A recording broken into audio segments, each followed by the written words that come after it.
Good evening, Patriots, and welcome to another live edition of the Douglas Ducote Show. You had many places you could be tonight. You chose to be here with me, and for that, I am forever grateful. Well, unless you just crawled out from under a rock, or maybe you've been in a coma for the past while, I'm sure you heard about the shit show that is happening right now. And man, is it ever just that, a shit show. A huge mistake. And I'm talking about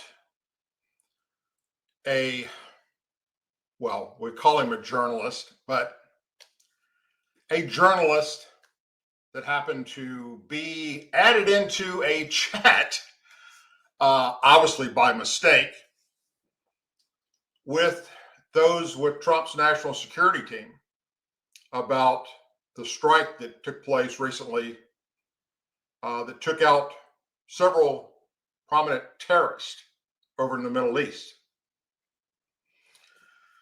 Man, there's so many different ways I should go with this, but let's try and keep it focused. All right. I'm going to share something with you to start with that's from CNN,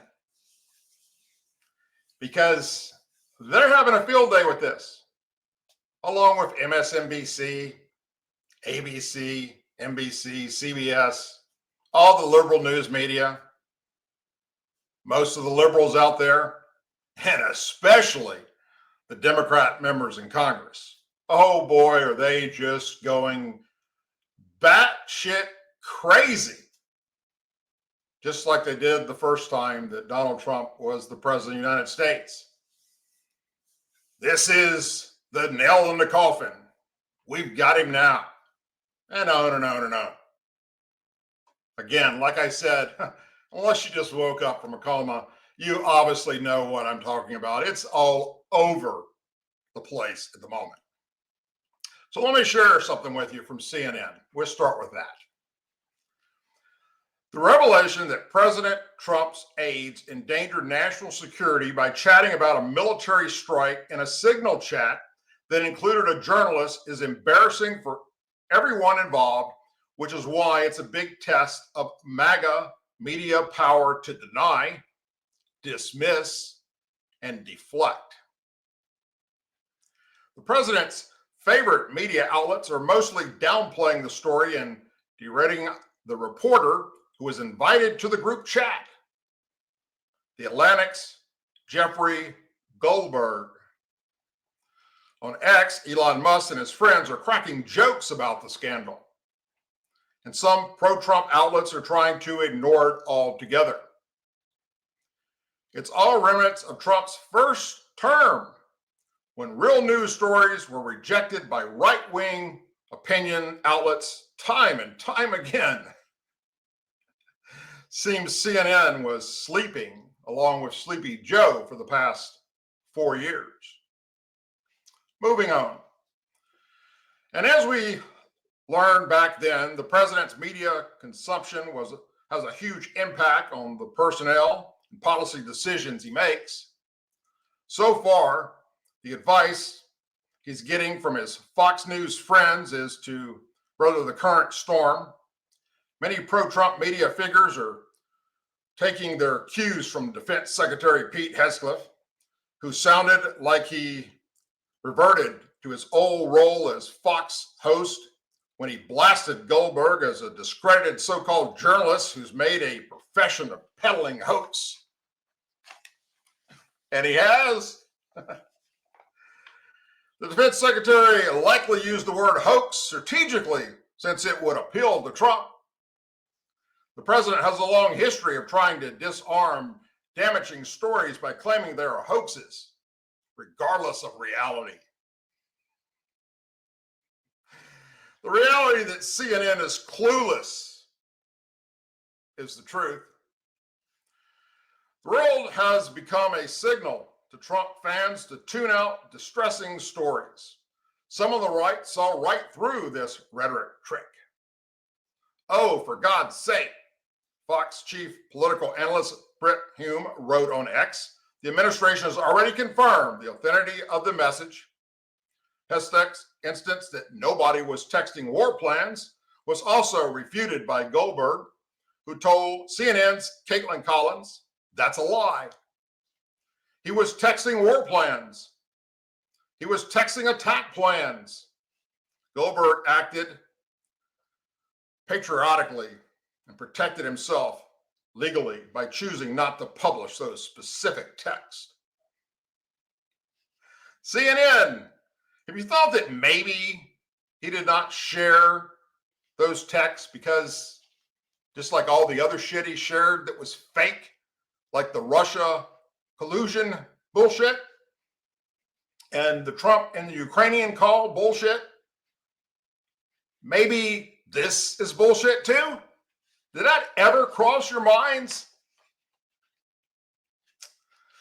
But Hexteth denial was a lifeline to MAGA media commentators who are now saying there is a dispute over the facts. Monday night on Fox News, the dominant pro-Trump network in the United States, Sean Hannity, seethed about media hysteria. Laura Ingraham poo-pooed the story by saying left-wing networks cared about it. Jesse Watters' show said, and they put this in bold text, we've all texted the wrong person before.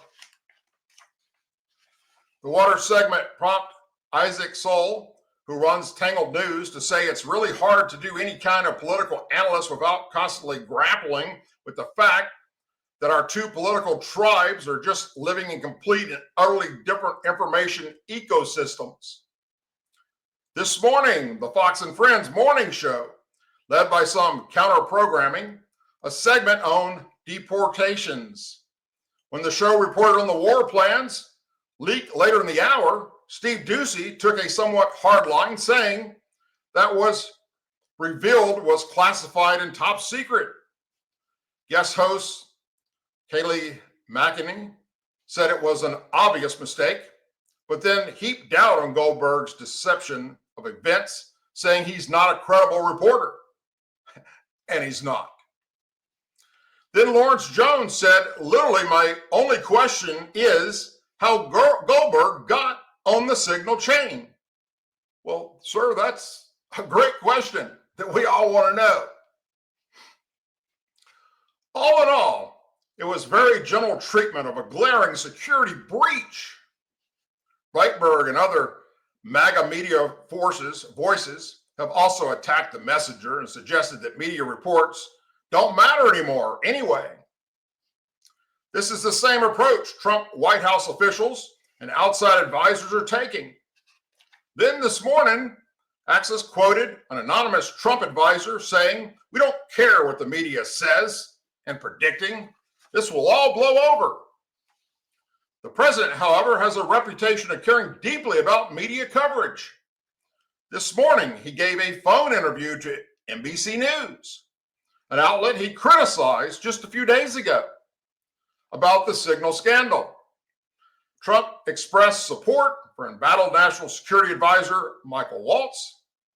Goldberg's story, meanwhile, remains the #1 most read piece on the Atlantic's website, which had nobody following it until this. In a Q&A with a colleague, Goldberg said he is undisrupted about possible retaliation from the Trump administration. Unfortunately, in our society today, we see this cross corporate journalism and law firms and other industries. There's too much preemptive obeying for my taste, Goldberg said. All we can do is just go do our jobs. So why are you not showing us the text that supposedly you have, sir? That supposedly show war plans? Maybe because you're full of shit, a liar, and a non-rated, uneducated, so-called journalist. Maybe, I don't know.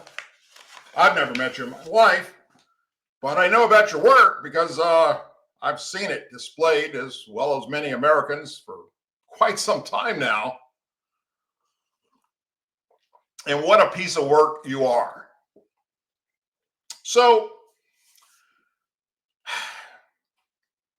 I'm going to sum this up real quick. For all you on the left, especially the Democrats up in Washington, D.C., in the House and the Senate, that are going batshit crazy right now, calling for the defense secretary to step down and resign, for the national security advisor, Mike Waltz, to resign.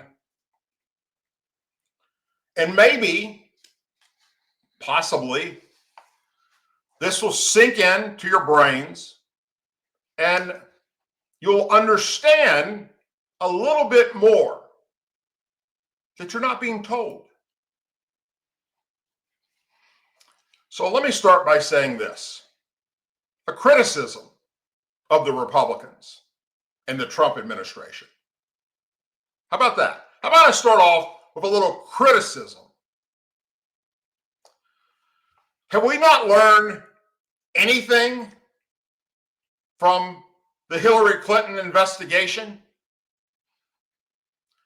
The private email server that was unsecured that she had? Her private use of cell phones for government business? That investigation? You know, the cell phones that after she was told all this information needs to be saved because the FBI is doing an investigation, paid a company to destroy those devices. Did we not learn anything, Republicans? A magazine journalist who was mistakenly added in a group chat with U.S. national security officials coordinating plans for airstrikes has raised questions about highly sensitive information is supposed to be handled. The journalist's Atlantic editor-in-chief, Jeffrey Goldberg, detailed a discussion that happened over the Signal messaging app hours before U.S. airstrikes on Iran-backed Houthi rebels in Yemen ordered by President Donald Trump. An attack that was very, very successful.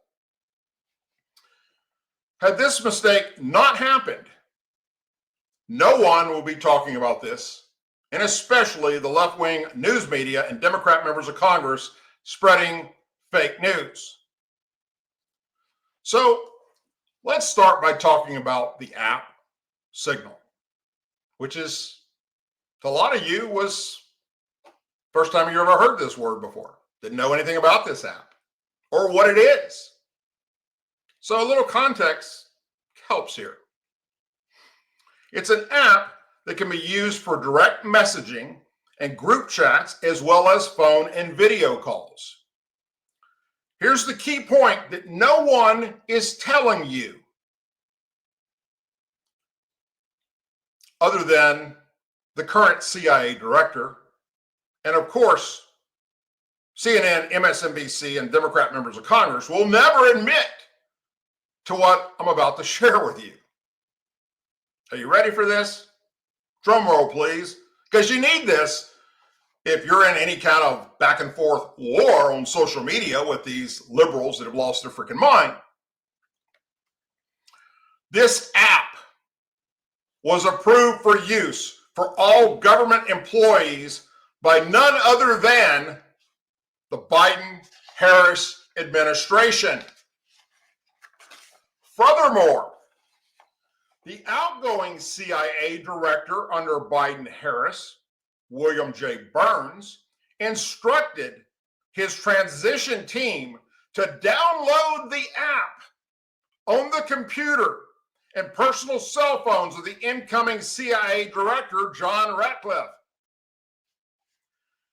He was told by the outgoing CIA team that this was an approved app for all communications on personal government devices. You're not hearing that, are you? Facts matter, except to the left-wing news media outlets and Democrat members of Congress. When I say all government employees, were given approval to use this app? I'm talking about not just low-level government employees. I'm talking about the Department of Justice, the FBI, and of course, the CIA. All approved by the Biden-Harris administration. The Signal app was a normal way to communicate whatever they needed to communicate. So I'm sorry to tell you, liberals, Democrat members of Congress, CNN and MSNBC, this is not on the Trump administration. Signal uses end-to-end encryption for its messaging and calling service to prevent any third party from viewing conversations, content, or listening in on calls. In other words, messaging and calls sent on Signal are scrambled, and only the sender and the person on the other end that's receiving it will have a key to decipher what is being said. Signal encryption protocol is open source, meaning that it's freely available for anyone to inspect, use, or modify. The encryption protocol is also used by another popular chat service, social media company Meta's WhatsApp platform. Encryption on Signal is turned on by default, unlike other popular message apps. Telegram, which requires users to turn it on and does not make it available for group chats. Signal has features that are found on other messaging apps. It allows users to host group chats with up to 1,000 people, and messages can be set automatically to disappear after a certain period of time, be it 30 seconds after the chat's over or 30 days after the chat's over. Signal touts the privacy of its service and its head defending the app security practices today. Signal is the gold standard in private communications. Meredith Whittaker, president of Signal, said on X. Experts agree Signal is more secure than confidential or the normal texting that we all use. But it could be hacked. Yes, any app can be hacked. Any computer can be hacked. Any cell phone or iPad can be hacked, regardless of it being personal use or government use. We've all seen it happen. It's been reported every year how government devices are being hacked by China, by Russia, by people that want to do us harm.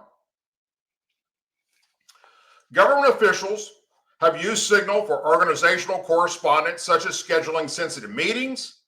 But in the Biden-Harris administration, people who had used permission to download it on their White House-issued phones were instructed to use the app sparingly, according to former national security official who served in the Biden-Harris administration. Without special archiving software, the message frequently aren't returned under public information request. In the Atlantic article, Goldberg wrote that some messages were set to disappear within a week. Scripted messages are increasingly popular with government officials. According to a recent Associated Press review, state and local federal officials in nearly every state in America have accounts on encrypted messaging apps like Signal, according to the review, which found many of those accounts registered to government cell phone numbers. So it wouldn't have mattered, by the way, if it was on a government cell phone device.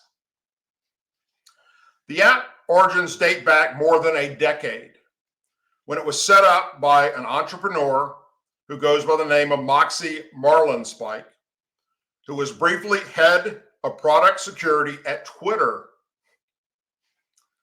after he sold his mobile security startup to the social media company, Martinsburg merged two existing open source apps, one for texting and one for voicemail calls, to create the Signal app. Moving forward, all communication between members of any administration should be performed only on your government-issued devices, cell phones, iPads, computers, not an app downloaded on your personal cell phones. Even though, as I said in the beginning, all electronic devices, regardless of where you purchased it, whether you got it at Walmart or AT&T or the Google store, or were issued by the government, is subject to being hacked.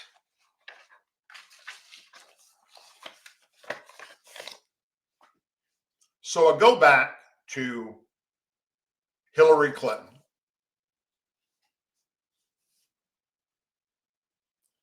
What I thought we learned, and obviously we didn't. Not that it would have mattered in this situation, because even if they were using their government-issued devices, this guy could have inadvertently been added to that, just like he was to this.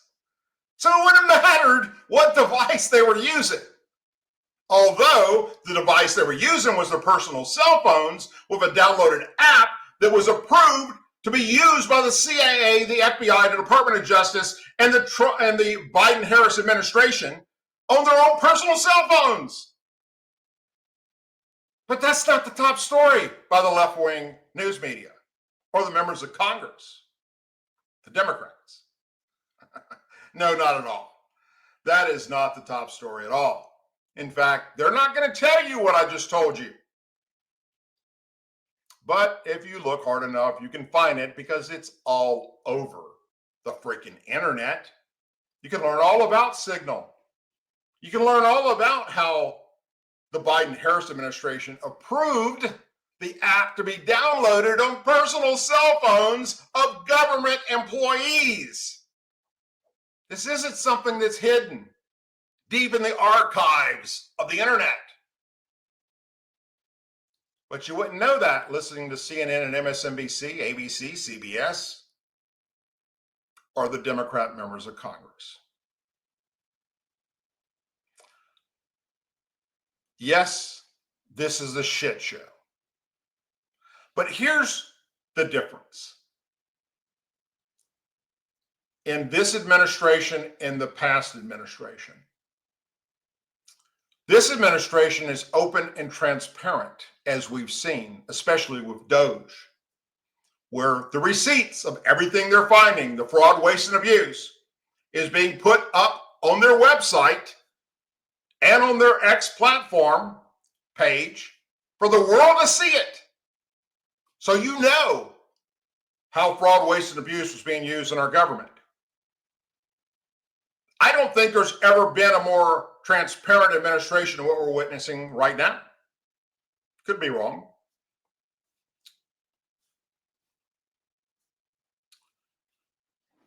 And furthermore, the big difference between the last administration and this one is taking responsibility for your actions, admitting your mistake, which they've done. None other than the U.S. National Security Advisor himself, Mike Waltz, who set this whole thing up, who would be on the chat, or at least his people did. So the investigation now needs to be, how in the hell did this far-left, liberal, Trump-hating journalist end up in that chat on Signal? How did his number end up there? They need to find out how that happened, and supposedly they're doing that by, guess who? The guy who's got more intelligence when it comes to electronic shit than any of us. Elon Musk and his team are going to dig deep into figuring out how in the hell that happened. And then if it turns out to be a crime, which I'm sure it will be, because I don't see any other way that this guy could have been added into that, then they're going to take that son of a bitch down. Or maybe it's a girl. I don't know. But what I do know is Mike Waltz says the buck stops with me. I set it all up for them to use. It's my responsibility. I take responsibility for this. I don't know how it happened. It wouldn't have mattered if it was on a government cell phone or our private cell phones. This person, however they got added, would have been added the other way as well. So we move forward and we try and figure it out. That's the best thing to do, is get to the bottom of it. How did it happen? And make sure it doesn't happen again. But I sure wish that the Democrat members in Congress and the left-wing news media would go ahead and tell their minions that the Biden-Harris administration approved the Signal app to be downloaded on personal cell phones of all government employees as a safe way to encrypt messages and share information with each other, whether it was sensitive, top secret, or not. But they're not going to do that. Nope. In fact, this is all they're going to talk about for quite some time. A distraction from the good things that Trump is managing to do for our country and for us. And there is a ton of good things that are happening right now by this administration that they just can't accept because they hate him so much. If Trump himself found a cure for cancer tomorrow, they would chastise him for not finding a cure for sickle cell anemia or whatever. They can't give him credit for anything. And they're not going to. Don't expect it to happen. So let's take a second and listen to this exchange that took place today up in Washington, D.C., in case you didn't hear it or see it. But I want you to, as the members of the Democrat Party are going to take down this administration. And you're going to hear what I just shared with you. But you're not going to hear this on CNN or MSNBC because they don't want you to know the full truth. This part of that hearing, they're not going to air, but I will. Senator, I was on a Signal messaging group. So you were the John Ratcliffe on that check? I was. Thank you, thank you. Can I provide some context, Senator, to that? Yes, but I've got a series of questions. Well, but I think it's important because at the outset you made a couple of comments about Signal messaging using encrypted apps. So that we're clear, one of the first things that happened when I was confirmed as CIA director was Signal was loaded onto my computer at the CIA, as it is for most CIA officers. One of the things that I was briefed on very early, Senator, was by the CIA records management folks about the use of Signal as a permissible work use. It is. That is a practice that preceded the current administration to the Biden administration. I didn't make this shit up, folks. The outgoing administration at the CIA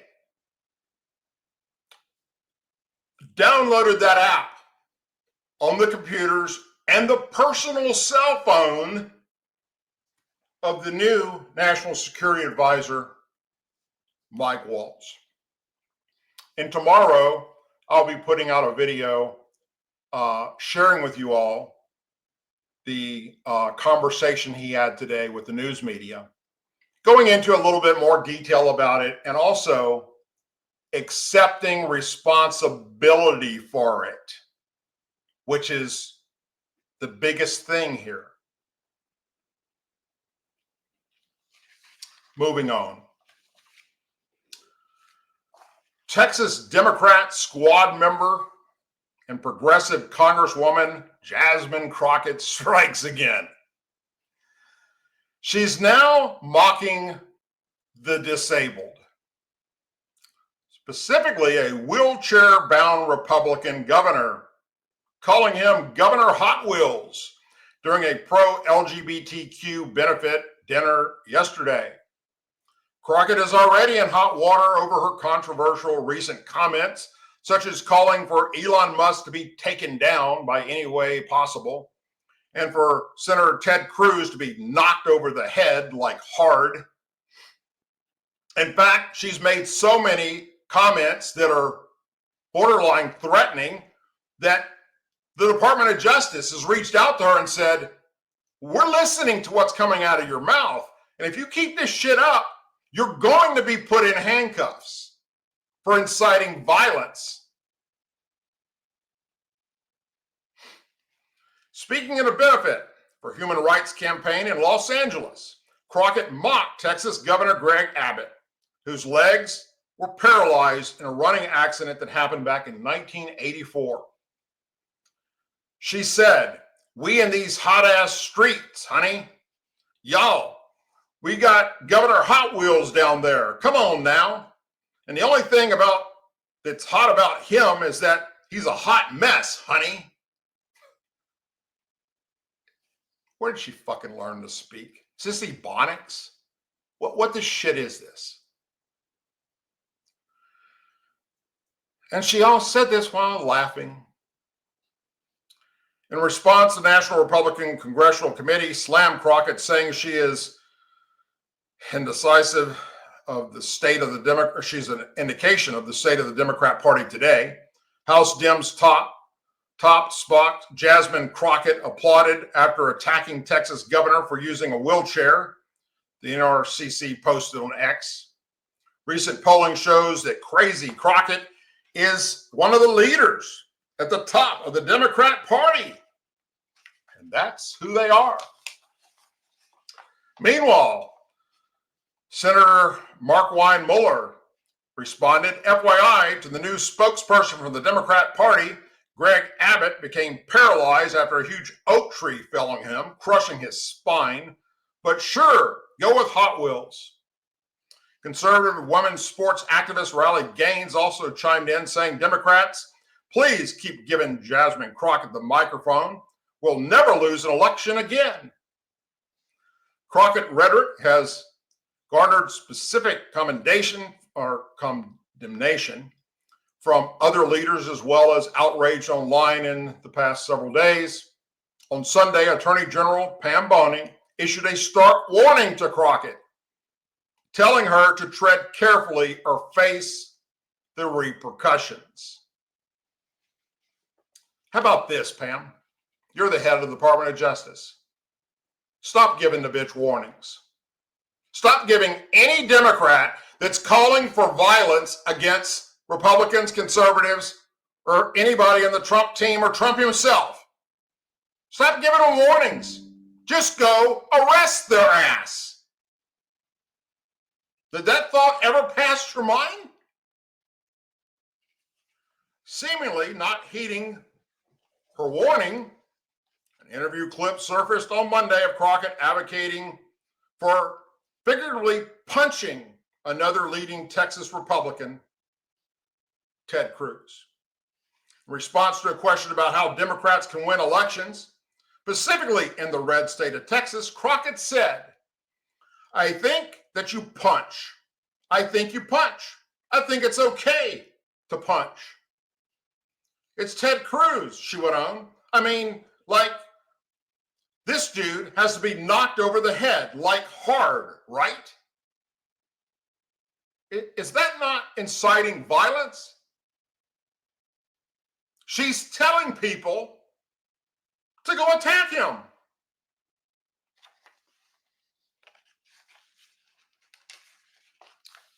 Her latest comments to surface, this time against Abbott, were firmly condemned by Senator John Conway, Texas, who pointed out her take would be, or would cause national outrage if a Republican had said such a thing.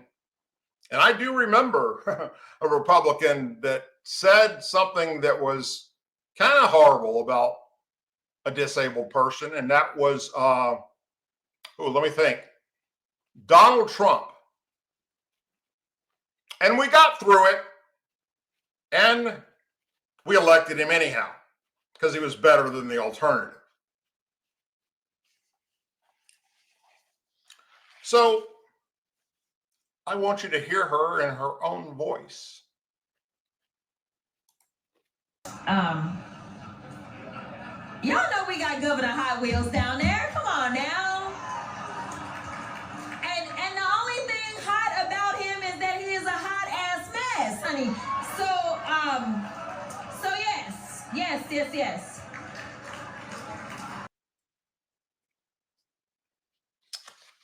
Governor Hot Wheels. Yeah. Moving on. I want to share with you a piece written by Steve Hilton, who is the founder of Golden Together, a policy organization working to restore the California dream. Not that that's ever going to happen. It's titled 9 Reasons Democrats Are Doomed to Stay in the Political Wilderness. Democrats are wandering around in the political wilderness, lost, desperate, and blaming each other. The latest target of the rage is Senate Minority Leader Chuck Schumer, Democrat, New York, who committed the unforgivable crime of helping Donald Trump by keeping the government open.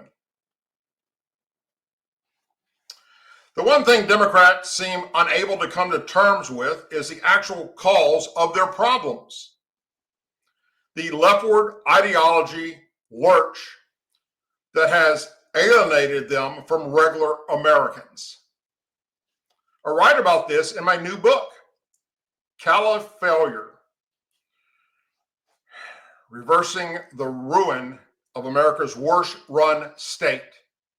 That's because California represents today's Democrat Party better than anywhere else in America. Democrats have had complete control of state government for nearly 2 decades. California culture, or failure, is what you get when Democrats get what they want. Here's what we got. The worst poverty rate in America, the highest unemployment rate, worst business climate, worst homelessness by far. Have you seen San Francisco or LA recently? Highest cost of living for every household and everything that's essential that they need. Housing, gas, electricity, water, all with the highest taxes too. The California dream is out of reach. Crime is out of control, and the fire hydrants are out of water, as we learned. The Los Angeles wildfire disaster brought it all into stark relief. Why on earth wasn't the brush cleared from landslides, even though local residents warned it was a tinderbox? Why was the water system so apparently appallingly managed? The answer comes down to one word: climatism. Now we're going to hear some terms here that I never even heard of before, like climatism. It's the word I use for Cali-Failure to describe the extreme environmentalist injustice that justifies an endless series of insane and counterproductive policies because they supposedly advance climate goals. Climatism is more than a policy. It's a pathology, an ideology sickness that has infected California Democrat politicians. It's why they're shutting down our energy industry, only to import most of the oil and gas we use from halfway around the world on giant super tankers.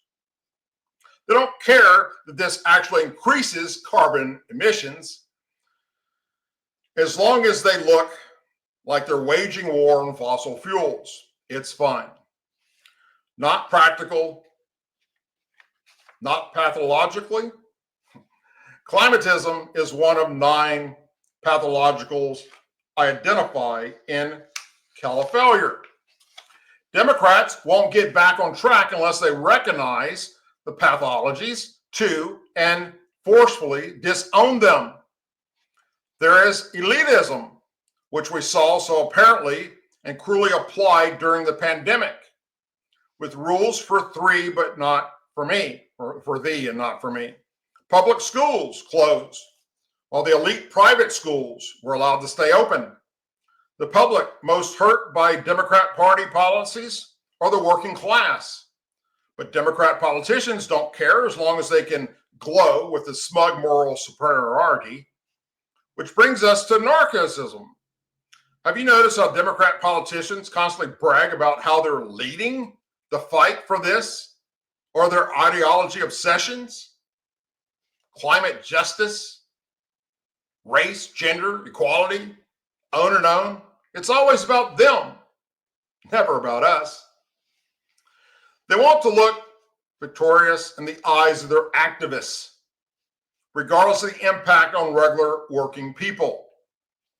But there's nothing victorious about it. What about cronyism? Of course, there's always been corruption in politics.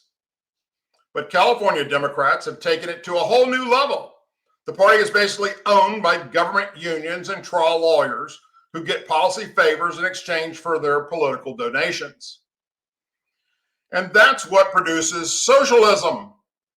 The giant bloat of big government, the budget of the state of California practically doubling in the last 10 years after inflation, even as our population falls and everything gets worse in their state.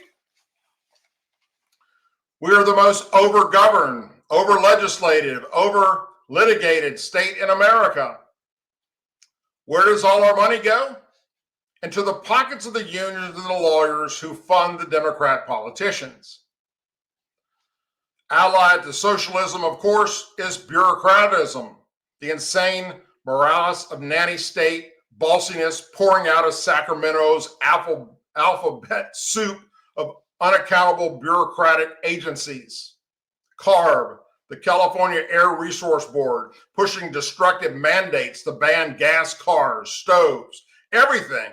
The Water Resource Control Board, actively destroying our great agriculture industry. Try running a business in California. It's an absolute nightmare of bureaucratic harassment.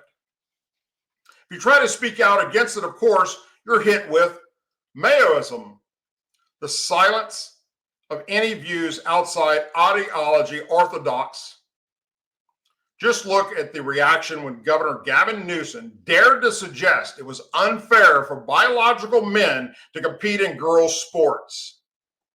No doubt that's why he's not actually doing anything about it, showing how hollow his recent words actually were.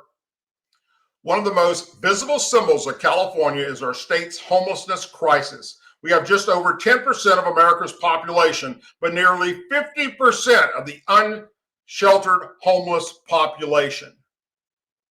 Democrats passed a law to make it illegal to require street addicts to get drug or alcohol treatment or job training services.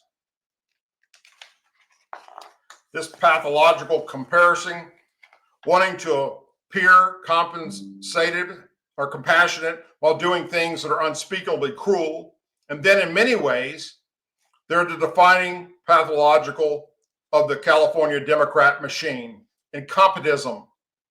I know it's not really a word, but how else do we capture the epic skill of their screw-ups? This is beyond mere aptitude.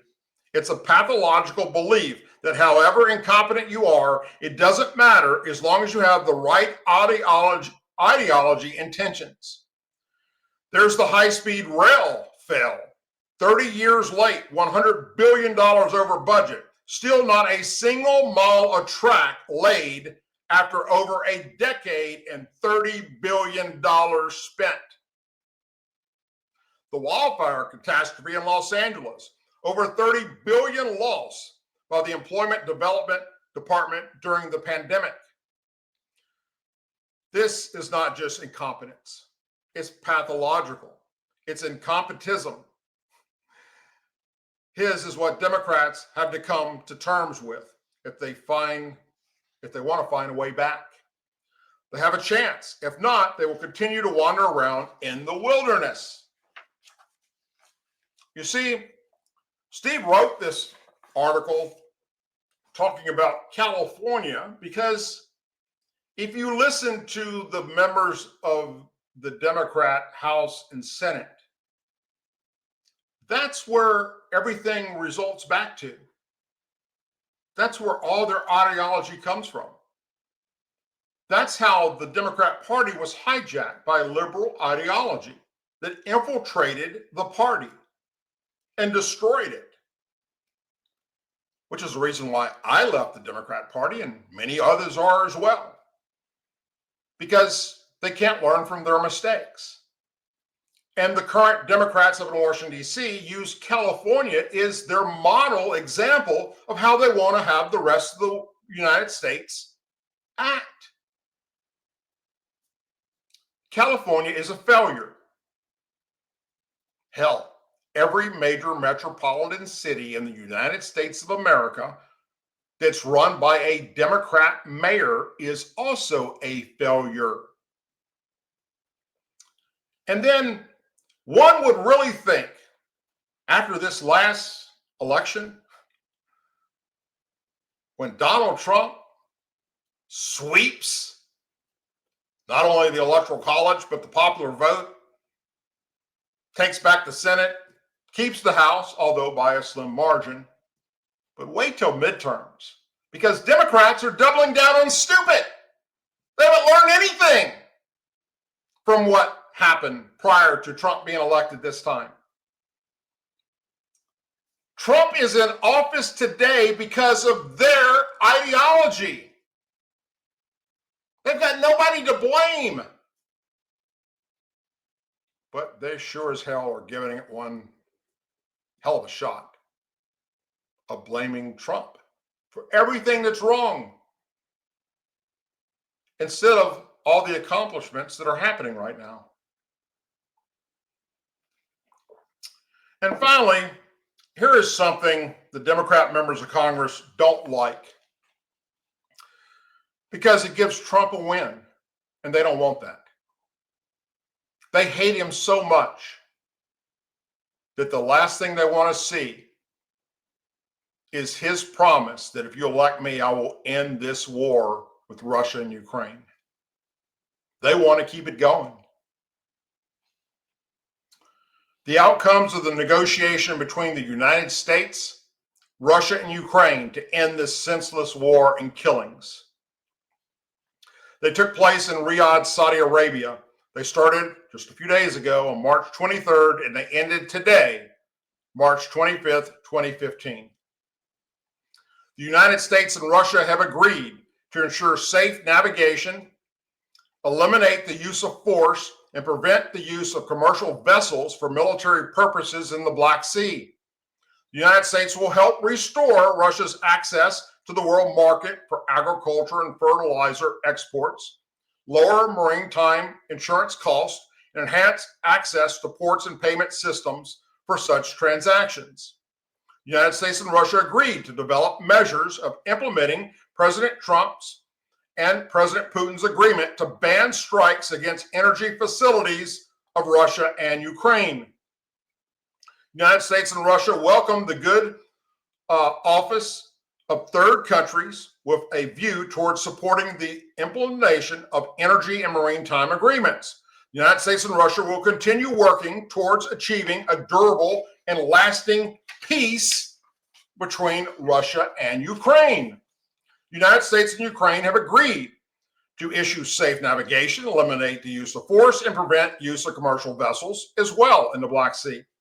The United States and Ukraine agreed that the United States remains committed to helping achieve the exchange of prisoners of war the release of civilian detainees, and the return of forcibly transferred Ukrainian children. The United States and Ukraine agreed to develop measures of implementing President Trump's and President Zelensky's agreement to ban strikes against energy facilities of Russia. The United States and Ukraine welcome the good office of third countries with a view towards supporting the implementation of energy and maritime agreements.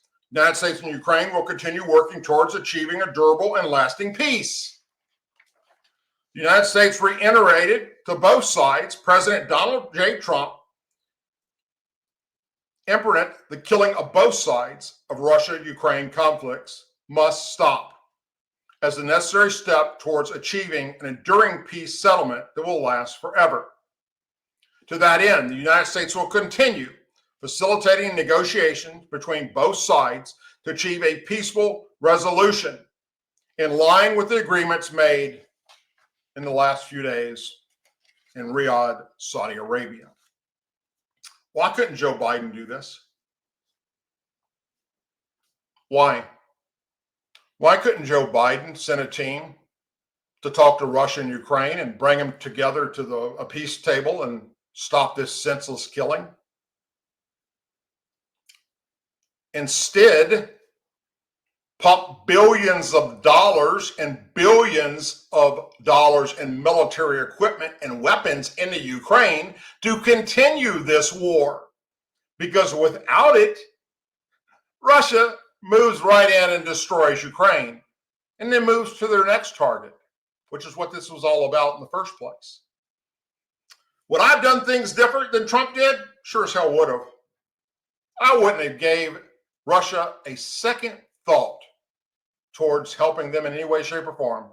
I'd have said plain and simple, you either stop this war now or we're fast tracking Ukraine into NATO, and then NATO will take you off the fucking globe. And I guarantee you, Russia would have stopped the war immediately. But I'm not the president. And regardless of what you think or don't think of Donald J. Trump, it's working. He's stopping the war. And he made good on his promise with what was going to happen to Hamas if they didn't go ahead and release all the hostages immediately.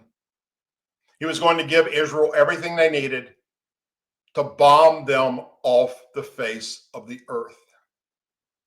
Sadly, there will be innocent lives lost. The innocent lives that didn't stand up to the terrorists that took over their country. There's millions of them and only a few thousand Hamas terrorists. And in the near future, you heard it from me right here, 3/25/2025 at 8:55 p.m.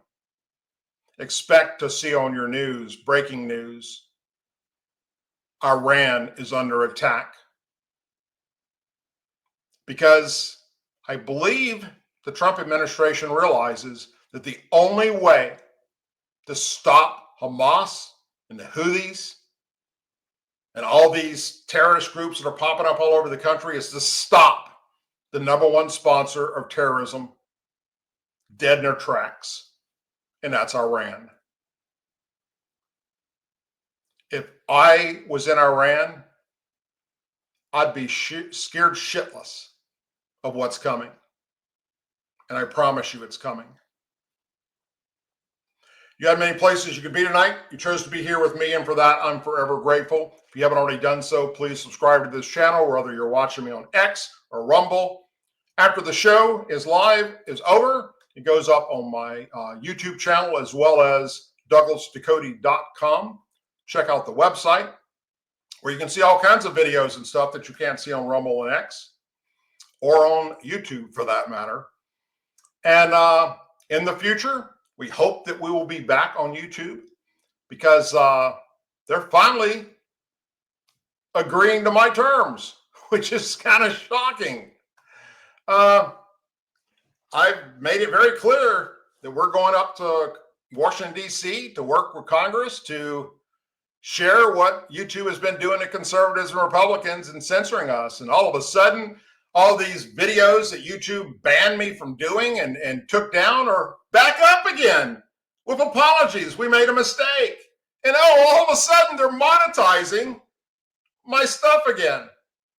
That's pretty damn amazing. So they got a long ways to go to fix this shit. And I hope they do. And when that happens, we go back to the platform for the live show. But in the meantime, you can watch us live on Rumble as well as X. We also go out live on LinkedIn for what it's worth. And there's not too many people on LinkedIn that pay attention to what's happening as far as the things that I talk about. But those that do watch my program on LinkedIn, I appreciate it. And thank you for sharing it as well on your profiles on LinkedIn. It's very much appreciated, and I like that. I'll be back on Thursday night for another live show. I hope you will join me. I hope you will share my program and my videos with your family and friends and on your social media sites. As always, please say a prayer for our men and women serving in the United States military, our veterans, our law enforcement officers, our first responders, their families, our angel families, our blue and gold star families in our country. May God bless the United States of America, and may God bless each and every one of you. If something breaks of major importance between now and next Thursday's show, I'll either do a live video about it or a live show, or I will just make a video. Other than that, stay tuned tomorrow because I'll be putting up a video of the National Security Advisor's recent interview that he did, talking a little bit more about what we all are witnessing happening right now with this Signal app crap. Take care, everyone, and God bless.